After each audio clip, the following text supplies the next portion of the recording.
Thanks for agreeing to do this. Oh, it's a pleasure, Jeremy. You mentioned two types of, or two extreme ranges of academic freedom. Could you give us a preview? Sure.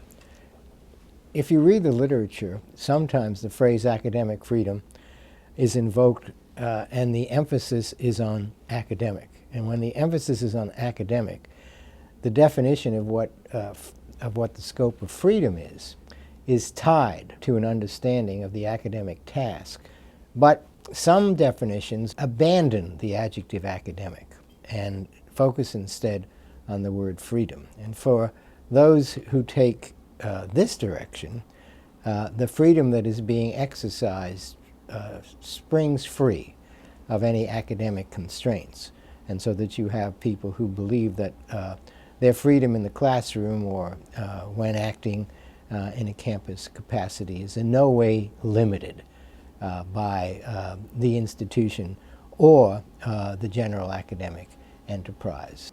So one of the reasons I'm interested in this is because academic freedom is a practical issue that comes up here all the time. And it comes up in different contexts. It comes up when a faculty member does something which generates complaints, for example, from students or from parents or from possibly even the public. And they sometimes these complaints come from the person having taken an unpopular view, but sometimes it's because they've done something which, frankly, to me, is just kind of outrageous.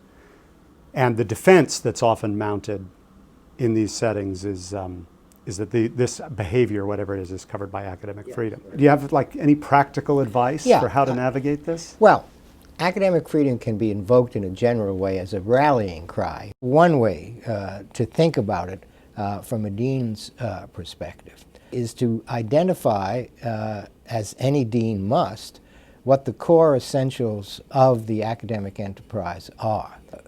Within those core essentials, there's a certain latitude that is justly given to academics because the results of their research are not known in advance, and it can't be the case that they are instructed as to what lines of inquiry are to be engaged in and what lines of inquiry are not to be engaged in.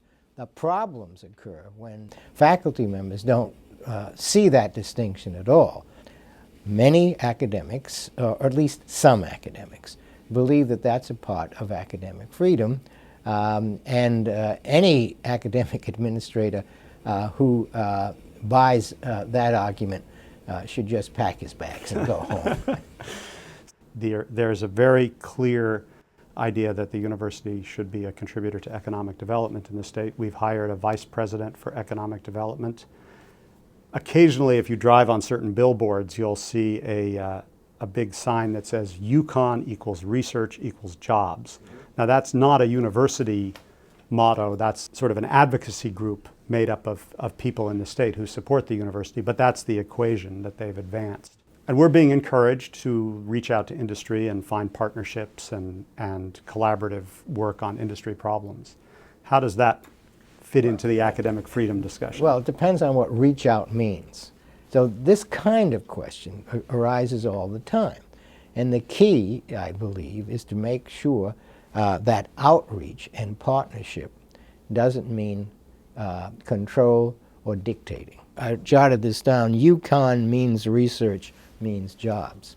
That's a motto that an advocacy group can, I think, usefully publicize to the community. It's not a motto, I believe, that the university should embrace for itself.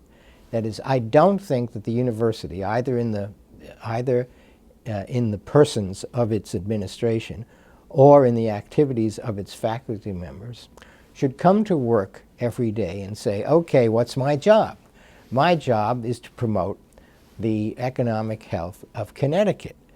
No, my job is to release the energies of talented faculty members so that they can research important subjects and engage students in discussions and explorations of those subjects. Now, if in the course of doing that, discoveries are made which then contribute to the health of the state of Connecticut, that's all fine.